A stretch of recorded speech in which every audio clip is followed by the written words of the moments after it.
Hello guys, രാവിലെ തന്നെ നല്ല മഴയായിരുന്നു.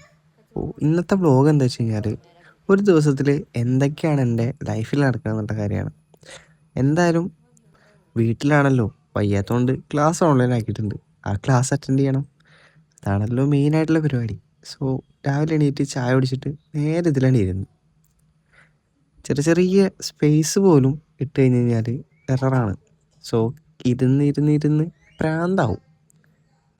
അതൊക്കെ ഒന്ന് സോൾവ് ആക്കിയപ്പോഴത്തേനും എൻ്റെ കുഞ്ഞി ദേ വരുന്നു, മാമ വാ വാ എന്ന് പറഞ്ഞിട്ട്. ഇവളുണ്ടായതുകൊണ്ട് തന്നെ ടൈം പോണത് അറിയേയില്ല. കുഞ്ഞിക്ക് പനിയാണെന്നുള്ള കാര്യം അറിയാമല്ലോ അല്ലേ.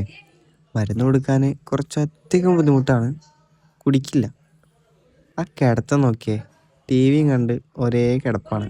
മരുന്ന് ദേ വായിലേക്ക് വെക്കുമ്പോൾ കണ്ടോണേ, മരുന്ന് കണ്ടു കഴിഞ്ഞാൽ പിന്നെ ചേറിൽ കിടക്കുന്ന വരാലിൻ്റെ അവസ്ഥയാണ്. പിടിച്ചാൽ കിട്ടിയേയില്ല. അതൊക്കെ ഒന്ന് കഴിഞ്ഞപ്പോഴത്തേനും ഫുഡ് കഴിക്കാൻ ടൈം ആയിട്ടുണ്ട്. കഴിക്കുന്ന ടൈം 2:10. കുഞ്ഞിക്ക് പിന്നെ കൊച്ചു ടി വി മസ്റ്റാണ്. അങ്ങനെ ഫുഡ് എന്തായാലും പക്കയായിട്ട് കഴിച്ചിട്ടുണ്ട്. കാരണം ഹോസ്റ്റലിൽ എന്തായാലും ഇത്ര നല്ല ഫുഡ് കിട്ടൂലല്ലോ. അത് കഴിഞ്ഞ് എന്തെങ്കിലുമൊക്കെ കുറിക്കണമെന്ന് വെച്ചിട്ടാണ് ഈ ഈന്തപ്പഴം. അതിലാണ് അടുത്ത സംഭവത്തിനാണെങ്കിൽ ഒടുക്കത്തെ മധുരം. അങ്ങനെ അതൊക്കെ കഴിച്ച് ഒന്ന് ഒതുക്കിയപ്പോഴാണ് ഇതേ പിന്നെയും ചേച്ചി വിളിച്ച് ചക്ക നന്നാക്കി വെച്ചിട്ടുണ്ട്, കഴിച്ചോടാൻ പറഞ്ഞിട്ട്. സ്നേഹം കുറച്ച് കൂടുതലാണേ. അങ്ങനെ ചക്കയൊക്കെ കഴിച്ചിട്ട് അതൊന്ന് ഒതുക്കാൻ വേണ്ടി ഒന്ന് കിടന്നുറങ്ങി. നീറ്റ സമയം ദേ കണ്ടല്ലോ അല്ലേ. എന്തായാലും ഉറങ്ങിപ്പോവും, പോയില്ലെങ്കിലേ അതിശയമുള്ളൂ. കാരണം നല്ല മഴയാണ്, തണുപ്പാണ്. ഈ തണുപ്പത്ത് പിന്നെ പുതച്ച് മൂടി കിടക്കുന്നതിൻ്റെ അത്ര ഒരു ഫീലുള്ള കാര്യം വേറെ ഇല്ലല്ലോ. പിന്നെ നീറ്റപ്പോൾ പിന്നെ ഞാൻ കരുതി ചായ ഉണ്ടാക്കി കുടിക്കാമെന്ന്.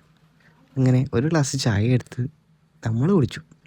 ചായ കുടിയൊക്കെ കഴിഞ്ഞപ്പോഴത്തേനും കുഞ്ഞ് പിന്നെ വിളിച്ചിട്ട് ടീ ഇട്ട് കൊടുക്കാൻ പറയുന്നുണ്ട്. വേറെ ആരോടും പറയില്ല, എന്നോട് മാത്രമേ പറയുള്ളൂ. എന്ത് ചെയ്യാനാ. അതൊക്കെ കഴിഞ്ഞപ്പോഴത്തേനും കുളിക്കാനുള്ള ടൈമായി. ഒന്ന് കുളിച്ച് വിളക്കെത്തിച്ച് ഏത് ഭക്തി, ദൈവത്തിലും വിശ്വസിക്കണം എന്നാണല്ലോ.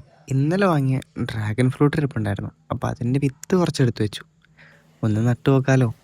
അപ്പോഴത്തേനും ഫുഡ് കഴിക്കാനുള്ള ടൈമായിട്ടുണ്ട്. ഉച്ചക്കത്തെ അതേ ഫുഡ് തന്നെയാണ്. അപ്പോൾ ഇന്നത്തെ വീഡിയോ ഇത്രേ ഉള്ളൂ. Okay, by.